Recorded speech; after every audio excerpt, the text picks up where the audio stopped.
Welcome to the Essence of Homeschooling podcast, brought to you by the umbrella school, Stateros Academy. We empower and equip you to cultivate the authentic homeschool lifestyle where freedom and relationships rule. Hey, friend, I'm really glad you're here today. We're going to be talking about community, building community, and fostering friendships with the people that you'll meet in your communities. And this is a really tough subject, actually, especially if you're introverted.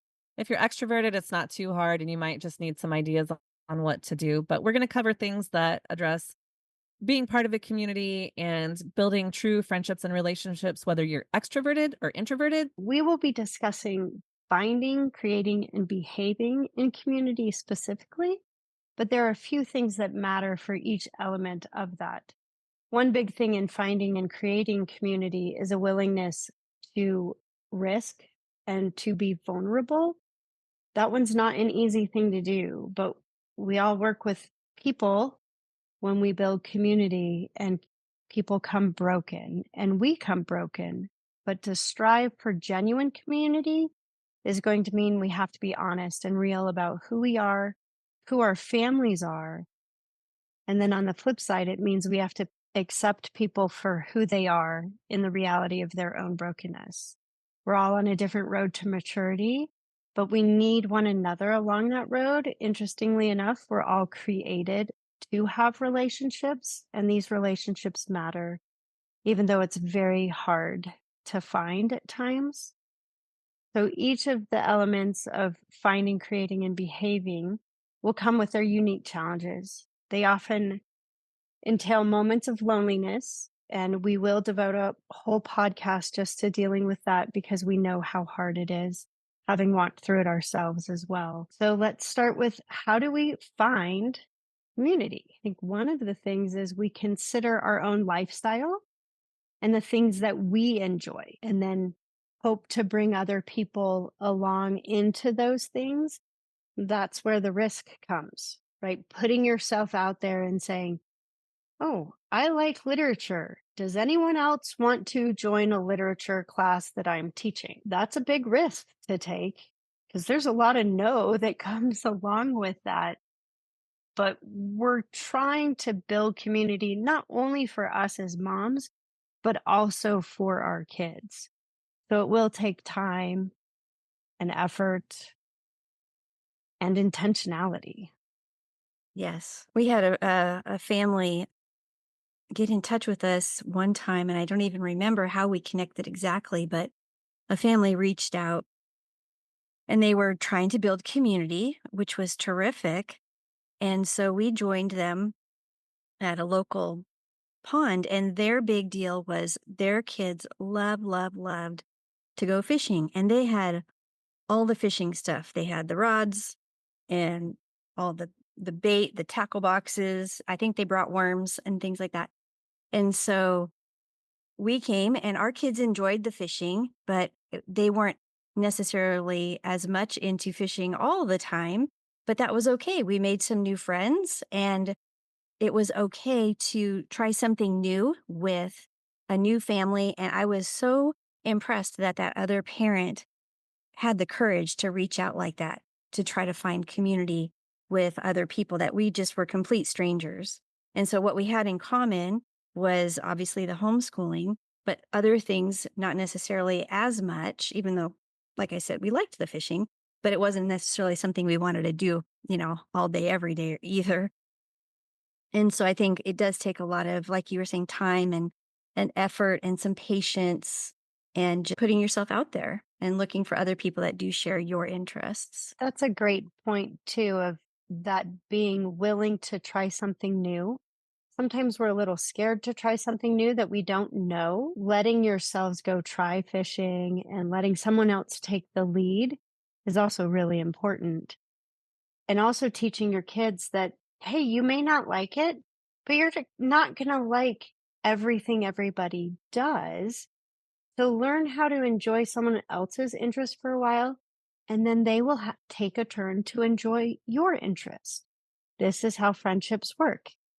It takes giving and taking, giving and receiving. We have to be good about receiving it as well. Absolutely. When you say receive it, can you talk more about that? I want to hear more about what that means in your mind. I'll use an example from my own life. I can cook for myself and I can cook for my family, but I had one particular friend who loved cooking. So whenever you showed up at her house for dinner, she always sent you home with extra food. And the third friend was great. She said, "Just take it and say thank you. Don't say you already have it. Don't say you don't need it. Just take it and say thank you."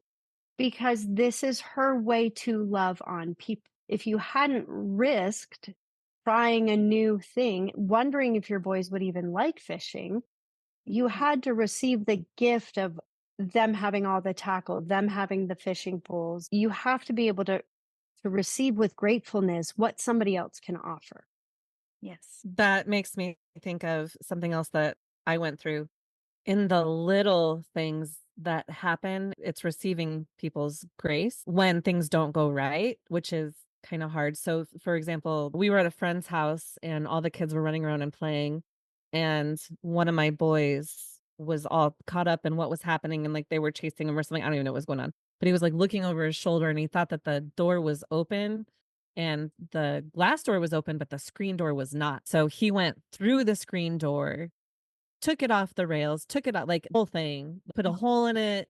Like, it was destroyed, it couldn't be reused. It was done. No. And so I felt terrible, and he didn't do it on purpose, and they weren't mad at him, but, I mean, it's substantial. That's not, like, just a quick fix or something that's cheap. And because for the majority of my marriage, we've been a single income family, and money has been tight a lot of the time. I mean, like, really, really tight.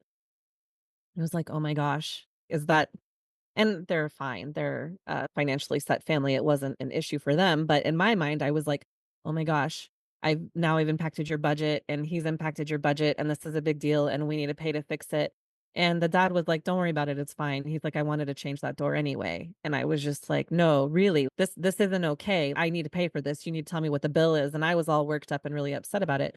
He was like, "Colleen, it's fine. Like, really, I got it. We're not going to talk about this anymore." And I was like, "No, really, like this is," and he looked at me, and then I could tell he was getting upset with me at that point. He was not upset because we ruined the thing. He was upset because I wasn't respecting the fact that he said, "It's all good, no problem, just let it go." And he was extending that grace. And then I think offended him because I was all worked up and I don't know if I insulted. I mean, I guess that's a little bit of an insult to not accept someone's grace when they've 3 times told you to take it, you know what I mean?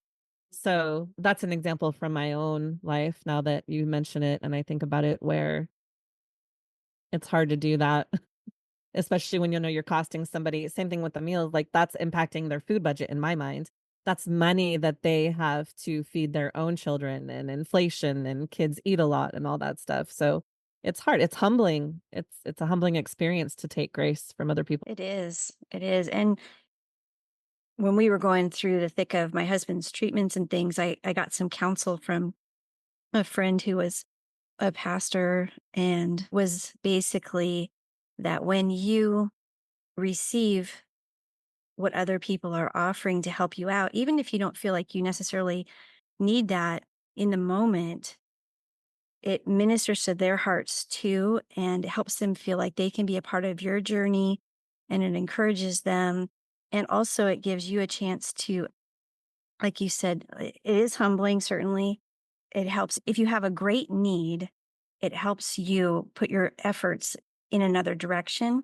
So, like if somebody was going to give me a bunch of meals or give my kids rides somewhere, that was effort I didn't have to extend in that direction. I could use it to retain my strength for other things I had to do that were difficult. And so it definitely is, you're actually giving back when you receive a gift like that. It's like being a good steward of your It, time, oh, I didn't think of it like that. I think. That's I a never good thought put it. about it until just now when you said that, because when something's covered for you, then you are free to do something else, which makes you a better mom. Yes. I Good think point. Hmm. what I just realized thinking about that is to accept a gift, not only is it humbling, but you almost are vulnerable because then you're admitting, I can't keep it together. That's that's a vulnerability that you're sharing and being honest then, and you're showing I don't have it all. I maybe not doing as well as I thought I was or what I would like to make people think. So to say yes, I accept your help. It's Mhm. hard. I think that could even extend to saying yes, I need your friendship. Yes. Especially in today's world where we need to be independent. You need to be able to handle things yourself. To be able to say, I'm lonely, I am not happy feeling this way. I need something more to show up. And almost it just by showing up, sometimes it's admitting that. I think when you're in a new situation, that takes so much courage to show up and be the new family, Oh, to absolutely. wait it out, to keep showing up. Like we recently moved, and I think it took a good full year before my kids felt like they were even accepted in their youth group Mm. as being legitimately there. And the pastor said, just keep showing up. Just keep showing up and participating. And if you really want to feel like you're a part of it, go on one of the trips. When we go away, come if it's a mission trip or if it's a summer camp or a fall camp or something, come. And that's the thing. You just have to be there for every moment. You just have to be in it. And that's a hard thing to just continue to show up even when it's uncomfortable, when you're in that new period of adjustment, because you never just get in there and connect with people. It's never like, hey, I'm new. Oh, now we're making these great connections and we're connecting on a deeper level. And it's so easy to say, okay, I'm going to jump out. That wasn't for me. See you later. We're not connecting with anybody. And then you miss out. It takes time to invest yourself into finding your place in a new community and making those connections and relationships. Absolutely. And the flip side of that too is that reminded me of an incident one time when I was involved in an organization that the people in leadership just were on top of everything. I was relatively new, and I thought, wow, these gals have it all under control. I'm sure they have a bazillion friends, and I admired them greatly. And I just thought, oh, they've got it together, and I'm just going to be over here in my own little world doing my thing. And after a few months in, I had made friends with one of them in particular, and she pulled me aside one day and was just saying, I know it might look like I've got everything under control and together here, and I do, and I don't mean it to sound negative like that, but she was just saying, I need someone that I can talk to one on one, and kind of she was just really reaching out for more of a personal connection, friendship. And I thought, wow, that took a lot of courage for her to pull me aside and to do that. And we've been just fantastic friends ever since. She's been a very trustworthy and dear friend, but it took her having the courage to do that and the time to say, will you walk this with me? Will you walk this journey with me? That was impressive to me that she would do that. That was really brave of her, Yes. like really brave, because I'll tell you this. Have you heard that this? I don't know. I said this during COVID. I'm sure I heard it somewhere. I didn't come up with it. You have your kids who are like the overachievers that have it together. And then you have your kids, whether they have special needs or maybe they're a little bit more awkward or whatever. Just, some kids are more high maintenance than other kids. Mhm. And it was check with your kids who seem to have it together because they might not be okay. Because when our kids that are more high maintenance and have more special needs, they get more attention, they get more support. And then the kids that you just count on to be responsible and get stuff done, they don't get well, it's the exact same thing with people who are in charge of things, leaders. It is lonely to be at the top. It is lonely to be a leader. And especially when you see people who come across, they're overachievers, type A personalities, they're getting it all done. You look and you think, just like you said, Kim, like, oh, they have it together. They don't need me. Look at all the things that they're doing.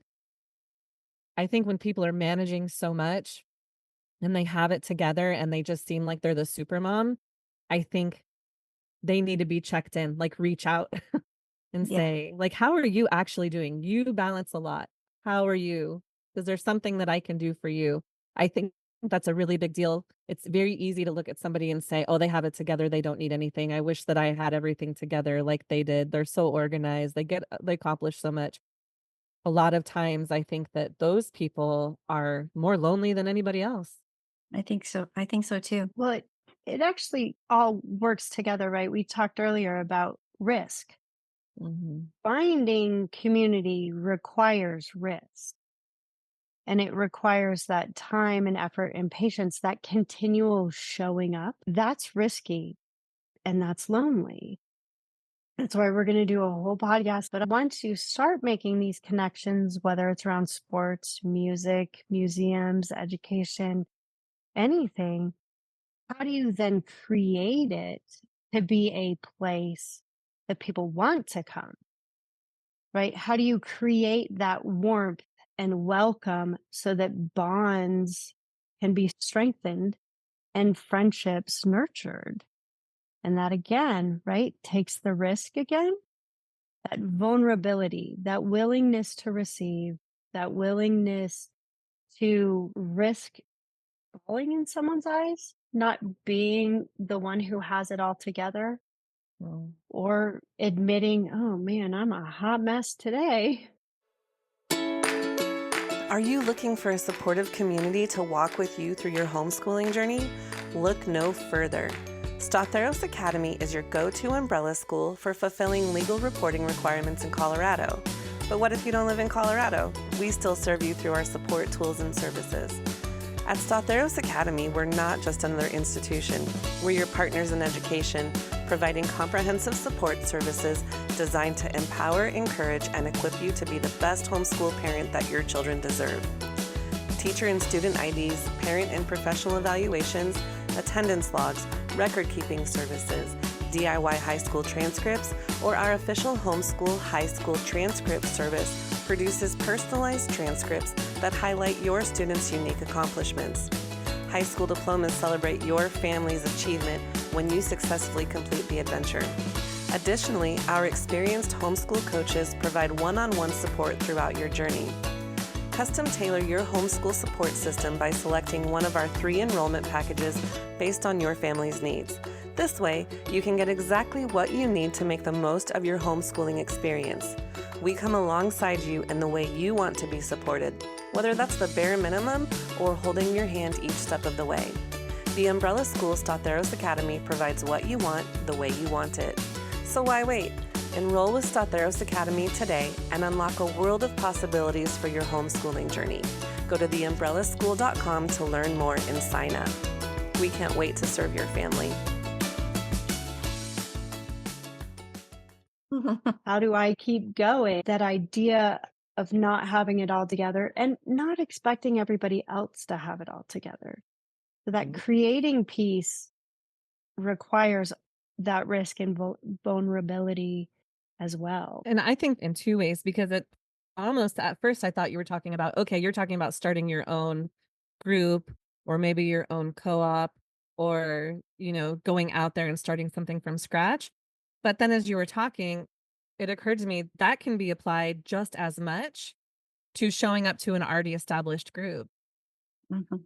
because you are contributing when you show up, you're contributing to the climate that's being created, whether it's warm and nurturing and encouraging and accepting, or if you're coming in and having your guard up and you have your boundaries up and you're defensive and kind of scoping things out, that brings negativity to it and that can change a dynamic as well. So it applies to both creating your own space from scratch and then what are you bringing to the community that you are checking out. Absolutely. We all end up as those newbies at one time or another, like you were talking Mhm. about with your boys. And it does take coming in with humility, whether you're starting it on your own or you're going into an established community. It does take that humility to watch and see how things work, or to watch and see what kind of relationships are being established in this group I'm trying to start. Is this really what's healthy and what's good for other people and good for my kids? But then we can slide right into that behavior piece, because it also takes being supportive when someone has a bad day. Mm. We all show up with kids who, at one time or another, will break a friendship because they've just really been a jerk. It happens. Or we're the one who happens to have been on the wrong side of something. And it takes that humility to admit and offer forgiveness. It also takes your community to be willing to extend it, that grace to say, hey, we all mess up. Let's pick up the pieces and keep going forward. And how do we do that? Because the idea is to bring out other people's strength because they will have a strength where we have a weakness, but then we have to allow them to live into their strength, still with respect and kindness and trust, but in a way that maintains that warmth and welcome. And I don't always like using the term safe space, but that place where people are accepted for who they are, what they can offer, but how do we call them up to something better? Because if we don't know where we falter ourselves, if no one's willing to call me on my bad behavior, how can I even get better? How can I love people better? How can I see what my kids might need more of if I don't have someone being willing to risk holding me accountable? Mm-hmm. But then likewise, are we going to risk holding someone else accountable? That's a hard one.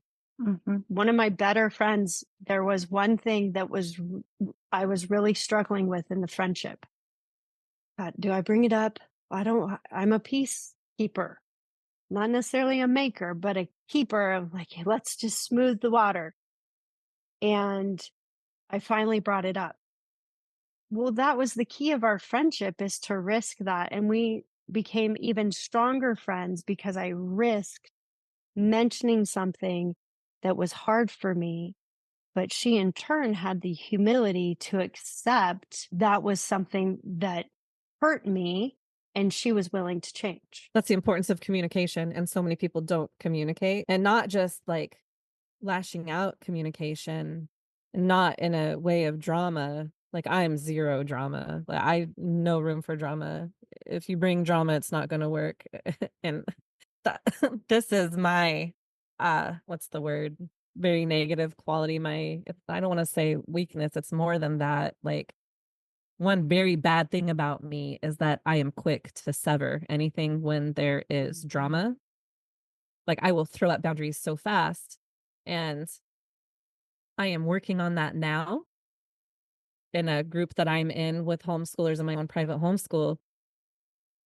Something happened at an event that I was at with somebody, and they just like exploded and threw out all kinds of accusations and handled it quite poorly. And then was going around on social media saying things. And I was like, can we have a conversation here? And they wouldn't talk to me. And my initial reaction was to be like, okay, I'm done with you. Like, and you do need to be careful. I mean, I'm not saying that people should continuously expose themselves to toxicity or to people who aren't stable. You know what I mean? But I just made a choice to pull myself back and say, okay, that mom is doing her best. And she did not wake up in the morning and think, I'm going to go and make a fool out of myself and misbehave in front of a whole group of mothers and children. And she's having a bad day. There's obviously stuff going on. She's carrying a lot of burden and weight that has nothing to do with me. And I just happened to be where it landed that day. And that couldn't have felt good. It didn't feel good for her. It didn't feel good for her kids. It didn't feel good for anybody who witnessed it. Like nobody felt good in that situation. So how can I take a step back and extend grace and say, yeah, that was really tough. Something's going on. Like when you're ready to have a conversation, I'm going to have a conversation. But until then, I'm not participating in your drama. This is a dead end. But when you're ready to talk, I'm here. You can contact me. So she recently contacted me and said, would you forgive me for doing this? And I said, of course, like I already have, but we should have a conversation because there were some misunderstandings there that should be cleared up. She replied and said, okay. Didn't hear from her for like weeks, like a month. And then finally I got a message, hey, when can we talk? So, and that's still like an active thing. It hasn't been resolved yet, but that was a really, really hard thing for me. And I'm trying to handle it right. And I don't want to mess it up because this person, in my beliefs, they're made in God's image and they deserve to have grace because everybody's dealing with hard things. I think it's really important when we're dealing with other people, whether they're on good behavior, bad behavior, they're handling things right or they're melting and coming apart. I think that we need to give people the benefit of the doubt and really think about the fact that we're all dealing with stuff. You hear people say it, everybody deals with something. You don't know what somebody's dealing with. Mhm. Be nice to people. But it's another thing when you are on the receiving end of it. But I think that is when your true colors come out. Who am I going to be in this story? Who am I going to be in this situation? Am I going to be somebody who lashes back and creates drama and leaves in a storm and then causes problems? This is about behavior too. We're definitely talking about behavior at this point. I challenge people to think about this when you, as a mom, are in a situation where it kind of gets dirty and tough. Dealing with people is messy. You're never going to have a homeschool community where everybody is in there and it's all happy and people are wonderful all the time and everybody is supportive and there's never any problems and people never have any disagreements. That's not life. If you're dealing with people, you're going to have disagreements. People are going to have misunderstandings. People are going to take offense. It's going to be tough. Do you stay or you go? You have to make that choice. I'm not saying you should always stay, but if you're leaving, if you're going to break up with people, if you're going to end friendships, think about your children and their children, because this is not about moms at this point. You have kids that are involved, and friendships are a big deal for kids. Can you let the kids still be friends? Can you still not disrespect the kids' parents in your speech? In your home, if you're talking to your husband about what was happening or you're talking to somebody else, your kids are seeing you and hearing you. What if that's their best friend, the mother of their best friend, and now you don't want to talk to her anymore? What about the kids? You're going to break them up and not let them see their friends. I just think people need to be very, very careful and considerate of the impacts that you are having on your children and on other people's children too, And because this it's is a part of devastating. it is Go. devastating. And this is a part of home education is teaching your children how to interact with other people. Mhm. Having that ability, which does mean working through the hard things. If they see us continually leaving relationships, that also puts a little thing in their part of, oh, if I'm bad like that, mom's not going to talk to me.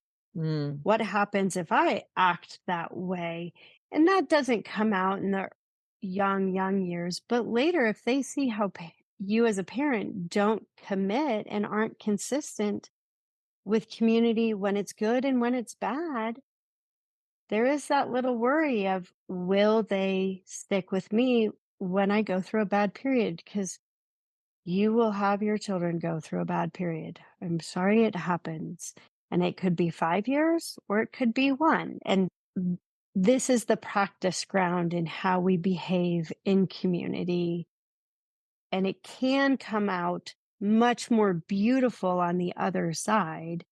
I have a sense that this whole relationship that Colleen is working through, they're both going to come out stronger because they were willing to be vulnerable, willing to challenge themselves to do something that wasn't comfortable. And sometimes behaving in community is uncomfortable. It's hard to grieve with people, but that is a part of community. You need people to grieve with you. You need people to celebrate with you.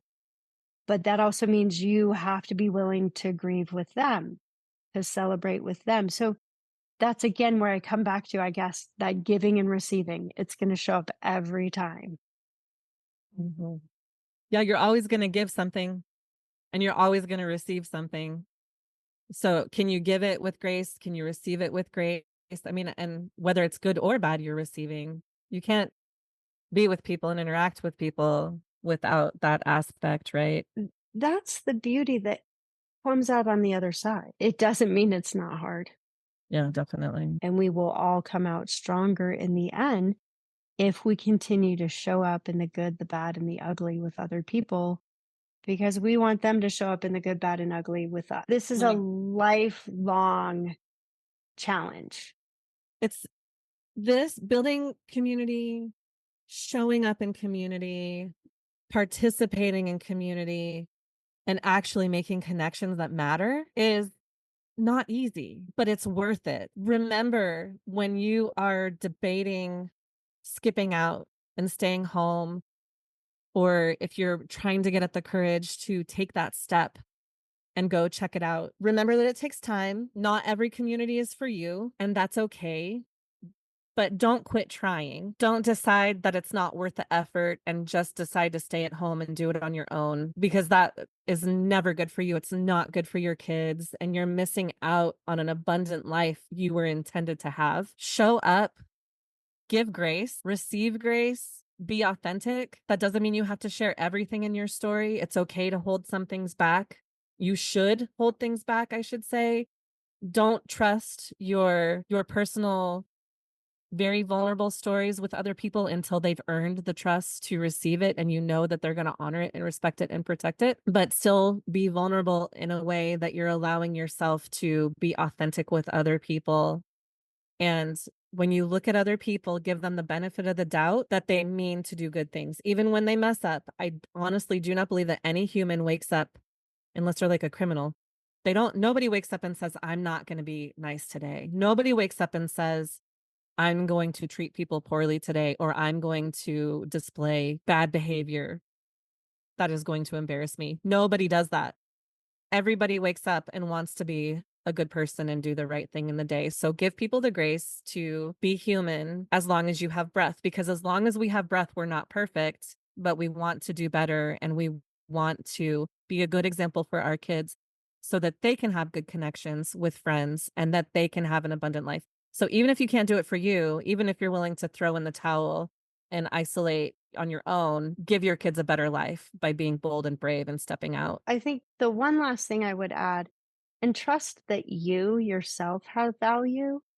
You have something to add. It's important you show up because someone else needs you. And if you don't show up, if you withhold, you're making other people go without the things that you would bring to the table and offer. You're literally robbing someone of having a more rich experience by keeping yourself to yourself. Thank you for joining us on today's episode. We hope that you enjoyed the conversation and found it insightful. Be sure to check out today's show notes for all applicable links and additional resources. If you liked what you heard, please subscribe, rate, and review our podcast. Your support helps us continue to bring you great content. Until next time, happy homeschooling.